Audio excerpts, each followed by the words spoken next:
PM सूर्य घर portal पे अगर आपकी फिजिबिलिटी अप्रूव हो गई है और उसके बाद आपने इंस्टॉलेशन का भी सारा काम करवा लिया है और अब आप अटके हुए हैं कि इंस्टॉलेशन की डिटेल्स कैसे आप सबमिट करें और किस तरीके से फॉर्म भरें कि आपसे कोई भी गलती ना हो, वो चाहे जितनी छोटी से छोटी हो। तो आज की इस वीडियो में इसी बारे में पूरी बात करूँगा और आपको A to Z जानकारी दूंगा कि कैसे जो है आप अपनी इंस्टॉलेशन की डिटेल सबमिट कर सकते हैं पीएम सूर्य घर की वेबसाइट पर बिना किसी मिस्टेक के। तो वीडियो को स्टार्ट करने से पहले मैं बता दूँ, अगर आप चैनल पर नए हैं तो चैनल को कर लीजिएगा सब्सक्राइब। ऐसी अमेजिंग वीडियोस चैनल पे आती रहती हैं। तो मैं आपको तुरंत से लेकर चलता हूं अपनी कंप्यूटर की स्क्रीन पे और वहां पे आपको दिखाता हूं कि कैसे आपको प्रोसेस करना है, कैसे आपको फॉर्म भरना है। तो आपको चले जाना है गूगल पे, वहाँ पे सर्च कर देना है पीएम सूर्य घर। और जैसे आप पीएम सूर्य घर आप टाइप करेंगे आपको सबसे पहली वेबसाइट मिल जाएगी pmsuryaghar.gov.in के नाम से।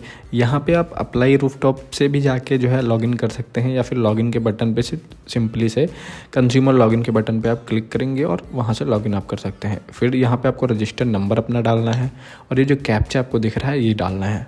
जैसे ही आप फिल करके कैप्चा वेरीफाई करेंगे आपको तुरंत OTP का ऑप्शन आ जाएगा। आपके रजिस्टर नंबर पे और ईमेल आईडी पे OTP भेज दी जाएगी एक साथ में। मतलब अगर आप ईमेल वाली डाल देंगे तब भी लॉगिन हो जाएगा और आप मोबाइल नंबर वाली डाल देंगे तब भी लॉगिन हो जाएगा। दोनों वैसे सेम ही रहती हैं, तो आपको कहीं से भी देख के जो है उसमें OTP डाल देनी है और लॉगिन कर लेना है। जैसे ही आप लॉगिन कर लेते हैं आपको सिंपली से आप दिख रहा होगा कि मेरा जो है मैंने अप्लाई किया था सोलर रूफटॉप के लिए, फिजिबिलिटी अप्रूवल इधर आपको दिख रहा होगा कि आ गया है। और फिजिबिलिटी अप्रूवल के बाद जो है मैंने इंस्टॉल भी करवा लिया है 3 किलोवाट का सोलर सिस्टम।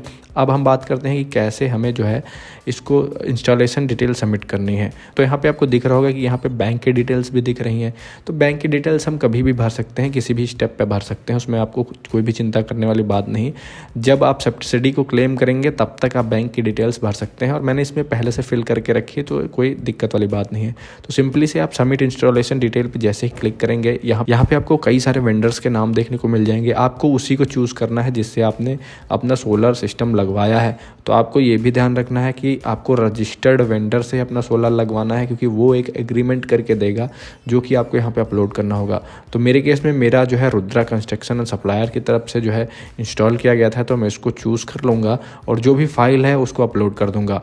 मेक श्योर ये करिएगा आपकी 500 KB से नीचे ही होनी चाहिए फाइल। जी हाँ, फाइल में 7 से 8 पेज होंगे और पूरी फाइल 500 KB में ही होनी चाहिए। तो आपको जो है बनानी है, उसके बाद इसको कंप्रेस करना है, उसके बाद यहाँ पे अपलोड करना है। जैसे ही आप यहाँ पे अपलोड कर देंगे फिर आ जाएंगे आप इसके सेकंड स्टेप पे। सेकंड स्टेप में आपको क्या करना है, आपको यहाँ पे डिटेल्स देना है कि आपका जो इन्वर्टर लगा है ऑन ग्रिड या ऑफ हाइब्रिड, जो भी इन्वर्टर लगा है वो कितने फेस का है, 3 फेस का है या सिंगल फेस का है। तो मेरे केस में मेरा जो है इन्वर्टर जो है सिंगल फेस का है, तो मैं यहाँ पे चूज़ कर लूँगा कि मेरा इन्वर्टर जो है सिंगल फेस का है। फिर आपको नीचे देखने को मिल जाएगा डिटेल्स की सोलर इन्वर्टर की डिटेल, मतलब जो इन्वर्टर लगा है उसकी डिटेल भरिए।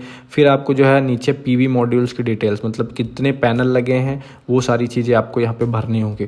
तो ये आप बिल्कुल केयरफुल होकर भरिएगा, क्योंकि इन्हीं सब चीज़ों की जो है बाद में इंस्पेक्शन होती है। मतलब जो भी जांच करने आएंगे बिजली घर वाले लोग, वो इन्हीं सब को देखेंगे कि आपका जो सोलर पैनल लगा है उसका सीरियल नंबर क्या है, आपका जो इन्वर्टर लगा है उसका सीरियल नंबर क्या है, उसका किलोवाट कितना है। तो यहाँ पे देखिए वॉट में मुझे भरना है, तो मेरा 3 किलोवाट का जो है सिस्टम है, तो वॉट में कन्वर्ट करेंगे हम तो 3000 वॉट हो जाएगा। और इन्वर्टर की क्वांटिटी कितनी है, 1 इन्वर्टर लगा रहे हैं, 2 इन्वर्टर लगा रहे हैं, आपको सारी चीज़ें यहाँ पे लिखनी पड़ेंगी। मैन्युफैक्चरर कौन है, तो मेरे केस में लूम सोलर इसका मैन्युफैक्चरर है, तो लूम सोलर मैं यहाँ पे भर दूंगा और उसके बाद अपना जो है सीरियल नंबर डाल दूंगा। कुछ लोग के मन में ये डाउट आता है कि भाई मुझे जो अपने सोलर पैनल की डिटेल्स भरनी है तो इसमें तो एक ही कॉलम दिख रहा है। तो आपको घबराने की ज़रूरत नहीं, आप जैसे स्क्रॉल करेंगे नीचे थोड़ा PV मॉड्यूल के साइड में, तो वहाँ पे आपको एक राइट हैंड साइड में ऐड मोर का बटन दिख जाएगा, जहाँ से आप जो है पहले ऐड कर लीजिए। तो मेरे केस में आप सभी को पता है कि 5 जो है पैनल लगे हैं 550 वॉट के, तो मैं ऐड मोर करके जो है 5 कॉलम पहले कर लूँगा। फिर जो है उसमें कैपेसिटी लिख दूँगा कि मतलब कितनी कैपेसिटी है, कितने वॉट के हैं, मतलब 550 के हैं तो पाँचों में 550 वॉट मैं लिख दूंगा। PV मॉड्यूल की क्वांटिटी क्या है, तो सब में 1 हो जाएगी और टोटल क्वांटिटी 5 हो जाएगी। फिर PV मॉड्यूल का मैन्युफैक्चरर कौन है, मैन्युफैक्चरर अब आपको देखना पड़ेगा, क्योंकि आपको पता होगा कि कुछ वेंडर्स ऐसे हैं, मतलब कुछ कंपनियाँ ऐसी हैं कि वो अपने नाम से प्रोडक्ट तो बेच रही हैं, लेकिन उनके जो सोलर सेल है या जो उनकी मैन्युफैक्चरिंग यूनिट है वो कॉन्ट्रैक्ट बेसिस पे है। जैसे लूम सोलर के केस में मैं बताऊं तो लूम सोलर प्रोडक्ट अपना बेच रही है, लेकिन लूम सोलर के जो सेल्स मैन्युफैक्चर होते हैं वो रेनिन प्राइवेट लिमिटेड करके कोई कंपनी है, वहाँ से होते हैं। तो आपका जो वेंडर होगा वो आपको एग्रीमेंट करके देगा और उसी एग्रीमेंट में लिखा होगा कि इनके यहाँ मतलब मेरे यहाँ 5 पैनल लगे हैं जो कि लूम सोलर के ही हैं, लेकिन उसकी जो मैन्युफैक्चरर है वो रेनिन सोलर है। तो मैं आपको यहाँ पे स्क्रीनशॉट भी डाल दूंगा कि वेंडर ने जो मेरे को दिया था तो उसमें साफ साफ लिखा है। तो आपको एक बार एग्रीमेंट भी चेक कर लेना है और वेंडर से पूछ भी लेना है कि हम manufacturer of PV solar modules में क्या डालें। तो मेरे केस में जो है रेनिन सोलर करके कुछ डालना था, तो मैंने आप डाल दिया, आपको स्क्रीन पर दिख रहा होगा। तो उसके बाद सबसे बड़ी बात ये आ जाती है कि भाई आपको यहाँ पे थोड़ी भी गलती नहीं करनी है। अगर आप गलती करते हैं तो आपको महीने 2 महीने जो है वेट करना पड़ सकता है, चक्कर लगाना पड़ सकता है। हालांकि एडिट हो जाएगी एप्लीकेशन, लेकिन रिस्क क्यों लेना, क्योंकि आपको जो भी सीरियल नंबर डालने हैं वही आपके चेक होंगे। और मोस्ट ऑफ द केस में यही देखा जाता है कि जो भी चेक करने आता है वो इन्वर्टर का सीरियल नंबर और पैनल का सीरियल नंबर ही देखता है, इससे ज़्यादा कुछ नहीं देखता है। और उसको ये सब ओके मिलता है, उसके बाद वो जो है आपको डन करके चला जाता है, मतलब इंस्पेक्शन डन करके चला जाता है और प्रोजेक्ट कमीशनिंग डन करके चला जाता है। तो ये चीज़ें आपको देख लेनी पड़ेंगी। तो मैंने यहाँ पे सारे सीरियल नंबर बिल्कुल चेक करके जो है भर दिए हैं। उसके बाद मैं सेव एंड नेक्स्ट पे करूँगा। सेव एंड नेक्स्ट पे जैसे करूँगा वो तुरंत मुझे जो है 3rd स्टेप यहाँ पे खुल जाएगा। इस स्टेप में मुझे क्या करना है, मुझे अपने पीवी प्लांट की जो है फ़ोटो डालनी है, मतलब कस्टमर के साथ। आपको यहाँ पे दिख रहा होगा कि इस तरीके की फ़ोटो नहीं होनी चाहिए जिस पे रेड क्रॉस है और जिस पे ग्रीन कलर का टिक है, यानी ऐसी फ़ोटो आप लगा सकते हैं। मतलब सोलर पैनल के साइड में खड़े होकर आप जो है फ़ोटो खिंचवा सकते हैं जिसमें सारे सोलर पैनल नज़र आएँ। सोलर के नीचे भी आप खड़े होकर जो है फ़ोटो खिंचवा सकते हैं, लेकिन सारे सोलर पैनल नज़र आने चाहिए। मेन चीज़ ये है कि आपको जो है जो भी फ़ोटो वहाँ जमा करनी है उसमें ये क्लियर होना चाहिए कि कितने पैनल टोटल यहाँ पे लगे हुए हैं। तो ये बिल्कुल आसान सा चीज़ है, आपको समझ लेना चाहिए। आपको गलती नहीं करनी चाहिए कि आप कहीं पे अपलोड कर दें कस्टमर का फ़ोटो या फिर सोलर पैनल का फ़ोटो। आपको कस्टमर विद सोलर पैनल की फ़ोटो ही डालनी है। और मेरे केस में मैंने क्लिक करके रखी है और वो भी कंप्रेस्ड करनी पड़ेगी आपको। फ़ोटो जो है 2 MB से नीचे होने चाहिए। मेरी कंप्रेस्ड थी, मैंने जो है इसमें अपलोड कर दिया है और ये सक्सेसफुल अपलोड भी हो गया है। आप यहाँ पे जो है व्यू अपलोडेड डॉक्यूमेंट्स के सेक्शन पे जब भी आप क्लिक करेंगे तो जो भी आप अपलोड करेंगे वो आपको दिख जाएगा।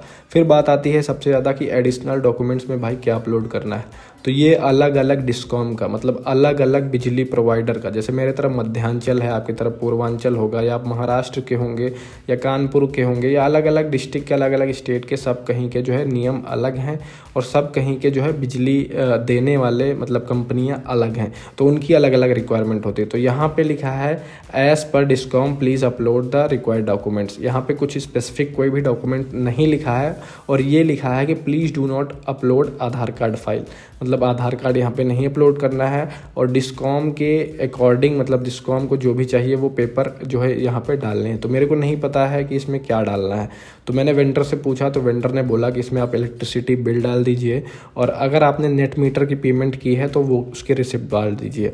तो मेरे केस में मैंने इलेक्ट्रिसिटी बिल डाला, नेट मीटर की पेमेंट डाल दी और जो भी आप सपोर्टिव डॉक्यूमेंट डालना चाहते हैं बिजली से रिलेटेड या अपने इलेक्ट्रिसिटी कनेक्शन से रिलेटेड वो आप डाल सकते हैं। आधार कार्ड आप मत डालिएगा। इतना सिंपल सा इसमें आपको करना है। फिर आपको जो नेक्स्ट स्टेप पे बढ़ना है, नेक्स्ट स्टेप पे आपको देखने को मिलेगा, जैसे आप 4th स्टेप पे जाएंगे वहाँ पे आपको देखने को मिलेगा कि जो भी प्रोटेक्शन चेकलिस्ट है उसमें आपने क्या क्या यूज़ किया है। तो मैं आपको बता दूं, अगर आप PM सूर्य घर से कुछ भी लगवा रहे हैं तो आपको जाहिर सी बात है अर्थिंग लगी होगी, MCB लगी होगी, सारी चीज़ें लगनी मैंडेटरी हैं। तो आपको सब पे यस यस कर देना है और यस करने के बाद आपको जो है एक बार फॉर्म रिव्यू कर लेना है कि मतलब आपने जो भी भरा है वो सही है या नहीं है। इन्वर्टर की डिटेल्स, सोलर पैनल की डिटेल्स, कंपनी, मैन्युफैक्चरिंग और कितने की मतलब वॉट के पैनल्स हैं, कितने किलोवाट का जो है आपका इन्वर्टर है, ये सारी चीज़ें आपको देख लेनी है। और जो भी आपने फाइल्स अपलोड की हैं उनको व्यू डॉक्यूमेंट पे करके देख लेनी कि हाँ सही जगह पे सही फाइल अपलोड हुई है या फिर नहीं हुई है। फिर आपको सेव एंड नेक्स्ट करते जाना है। उसके बाद फाइनल सबमिट कर देना है। और फाइनल सबमिट आपको तभी करना है जब आप मेक श्योर हो जाएं कि आपने वेंडर की डिटेल, वेंडर का एग्रीमेंट, अपने पीवी मॉड्यूल की डिटेल, अपने सोलर इन्वर्टर की डिटेल, अपने प्लांट का फ़ोटो विद कस्टमर और जो सपोर्टिव डॉक्यूमेंट्स हैं जैसे कि इलेक्ट्रिसिटी बिल, नेट मीटर का अगर आपने पेमेंट किया है या आपके एरिया में जो भी सपोर्टिव डॉक्यूमेंट्स लगते हैं बिजली घर से रिलेटेड, इलेक्ट्रिसिटी से रिलेटेड, वो आपको अपलोड कर देना है। फिर प्रोटेक्शन चेकलिस्ट जो भी है वो उसमें आपने यस किया है या नहीं किया है, क्योंकि वो प्रोटेक्शन चेकलिस्ट वाली सारी चीज़ें जो है मैंडेटरी हैं। तो उसको आपको देख लेना है, सारी चीज़ मैच कर लेना है, उसके बाद आप फाइनल सबमिशन की तरफ बढ़ सकते हैं। लेकिन मैं बार बार आपसे यही कहूँगा कि आप जब भी फाइनल सबमिट करें तो एक बार रिव्यू ज़रूर कर लें, क्योंकि एक छोटी सी भी गलती आपको जो है महीनों का टाइम वेस्ट हो सकता है। आपको दौड़ना बहुत पड़ेगा इसको सही करवाने के लिए। तो मैंने फाइनल सबमिट पे क्लिक कर दिया है और देखिए बिल्कुल फाइनल सबमिट हो गया है। मेरी जो फाइल है वो डिवीज़न ऑफिसर को जो है फॉरवर्ड कर दी गई है। इसमें सारी चीज़ लिख के आ गई है कि मैंने इतने किलोवाट का इन्वर्टर लगवाया है और इतने वॉट के जो है पैनल्स इसमें लगे हैं, क्या उसकी मैन्युफैक्चरिंग है, और जो डॉक्यूमेंट्स हैं वो भी सब खुल के आ रहे हैं। यहाँ पे आप फ़ोटो देख रहे हैं पीवी मॉड्यूल्स की, ये सारी चीज़ें, और बिल जो भी मैंने अपलोड किया है वो सारी चीज़ें यहाँ पे खुल के आ रही हैं। तो आप इसका भी एक प्रिंट ले लीजिएगा, क्योंकि अब जब भी आप नेट मीटरिंग के लिए अपने बिजली घर जाएंगे तो वहाँ पे आपको काम आएगी। अभी कुछ लोग सोच रहे होंगे कि क्या मुझे इस एप्लीकेशंस को सबमिट करने के बाद बिजली घर भी जाना है? तो भाई बिल्कुल जाना है। वो इस वजह से क्योंकि अभी आपके घर पे जो भी मीटर लगा है वो बाई डायरेक्शनल मीटर नहीं लगा है, मतलब नॉर्मल मीटर लगा है, नेट मीटर नहीं लगा है। तो आपको नॉर्मल मीटर को नेट मीटर में कन्वर्ट करवाना होगा अगर आपका स्मार्ट मीटर है। तो अगर आपका नॉर्मल मीटर ही लगा है और कन्वर्ट नहीं हो सकता है तो आपको चेंज करवाना होगा। दोनों ही केसेस में आपको नेट मीटर की फ़ीस जो है पेमेंट करनी पड़ेगी अपने जो है डिवीज़न ऑफिसर जो भी आपका है वहाँ पे। जैसे मेरे केस में मेरा डिवीज़न EDD BKT लिखा हुआ है, तो यहाँ पे मैं गया था, तो वहाँ पे मैं ले गया था यही जो मैंने अभी सबमिट किया है इसका प्रिंट, मतलब जो मैंने आपको बताया था कि इसका प्रिंट आप ले लीजिएगा फाइनल सबमिशन का, वो लेके गया था। अपने बिजली बिल का जो है बिल लेके गया था, एग्रीमेंट की फ़ोटोकॉपी लेके गया था, और जो भी रिक्वायर्ड डॉक्यूमेंट्स हैं वो आपको वहीं से पता चलेंगे उनको क्या क्या चाहिए। उसकी पूरी आप एक फ़ाइल बनाएंगे, फ़ाइल उनको जो है अपने बिजली घर में आप रिसीव करवाएंगे।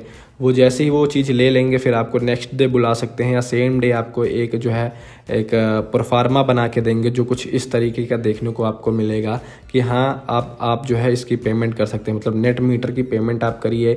मेरे केस में 1400 कुछ समथिंग कुछ रुपए था, मेरे को अभी याद नहीं क्लियरली, आपको डिस्प्ले पे दिख रहा होगा। तो कुछ इस टाइप में एक जो है आपको एक आप बोल सकते हैं कोटेशन डिज़ाइन करके देंगे कि आप इतना अमाउंट जमा करिए। तो आप सेम डे भी जमा कर सकते हैं, आपको नेक्स्ट डे बुलाते हैं तब आपको जो है वो पर्टिकुलर अमाउंट जो है जमा कर देना है। जैसे आप वो अमाउंट जमा कर देंगे आपकी फ़ाइल आगे बढ़ जाएगी। उसके बाद आपके जो बिजली घर के लोग होंगे, जो भी अपॉइंटेड लोग होंगे या अधिकारी होंगे, वो आपके घर आएंगे और आपका सोलर सिस्टम पूरा देखेंगे। जो भी मॉड्यूल्स लगे हुए हैं उस पे जो है सीरियल नंबर्स क्या क्या हैं वो सारे चेक करेंगे। और कुछ लोग का क्वेश्चन है कि क्या इसमें जो है पैसा वैसा चलता है, तो ये आप अपने हिसाब से देख लीजिएगा, क्योंकि आपको पता होगा कि सरकारी काम सरकारी तरीके से ही होता है। और मैं सारी चीज़ें यूट्यूब वीडियो में खुल के नहीं बोल सकता, बाकी समझदार के लिए सारा ही काफ़ी है। तो वो सारी चीज़ें आप अपने स्तर से देख लीजिएगा। फिर जो है आपको फाइनल एक इंडेंट मिलता है जिसमें लिखा होता है कि आपका जो नॉर्मल मीटर है वो चेंज होकर जो है नेट मीटर में कन्वर्ट हो जाएगा, और अगर आपका स्मार्ट मीटर है तो वो जो है वहीं से सिंक्रोनाइज कर देंगे और वो जो है डायरेक्ट वहाँ से नेट मीटर में कन्वर्ट हो जाएगा। तो ये मीटर का पार्ट है, लेकिन आपको एक फाइनल रिसिप्ट कुछ इस टाइप की मिलेगी जिसमें मीटर डिपार्टमेंट वालों को ये बताया जाएगा कि जो इनका सोलर सिस्टम है इनका जो है नॉर्मल मीटर हटा के और नेट मीटर में कन्वर्ट कर दिया जाए। बस यहीं तक आपका काम था। अभी आप सोचेंगे कि मैंने फ़ाइल जमा कर दिया है तो तुरंत मेरा जो है अप्रूवल आ जाना चाहिए। अप्रूवल आपका नेट मीटर लगने के ही बाद आएगा। जैसे ही आपने ये 1400 कुछ की पेमेंट या जो भी आपके एरिया में पेमेंट लग रही हो मीटर की, वो जैसे ही आप भरते हैं उसके बाद जो भी फाइनल इंडेंट आपको मिलेगा मीटर से रिलेटेड, नेट मीटर से रिलेटेड, वो जैसे ही आपको मिलेगा उसके बाद जब भी आपका मीटर लग जाएगा या मीटर रिप्लेस हो जाएगा उसी दिन जो है आपका जो है प्रोजेक्ट कमीशनिंग भी हो जाएगी और सेम डे जो है इंस्पेक्शन भी वो लोग डन कर देंगे। तो ये सारी चीज़ें आपको मीटर के बाद ही होंगी। तो आप सभी को यही सजेशन दूंगा जिसने अभी जो है सोलर पैनल नहीं लगवाया है तो वो सोलर पैनल के साथ साथ ही नेट मीटरिंग का प्रोसेस भी स्टार्ट कर सकता है, अपनी फीस जमा कर सकता है, ताकि जैसे उसका नेट मीटर जैसे उसका सोलर पैनल इंस्टॉल हो वैसे तुरंत उसका नेट मीटर लग जाए। लेकिन अगर आप सिस्टम से काम करेंगे तो यही चीज़ है। आपको ये काफ़ी ज़्यादा कॉम्प्लिकेटेड लग रही होगी, लेकिन जब आप करेंगे तो आप भी सोचेंगे कि हाँ जो भी मैंने स्टेप बताए हैं सब बिल्कुल सही है।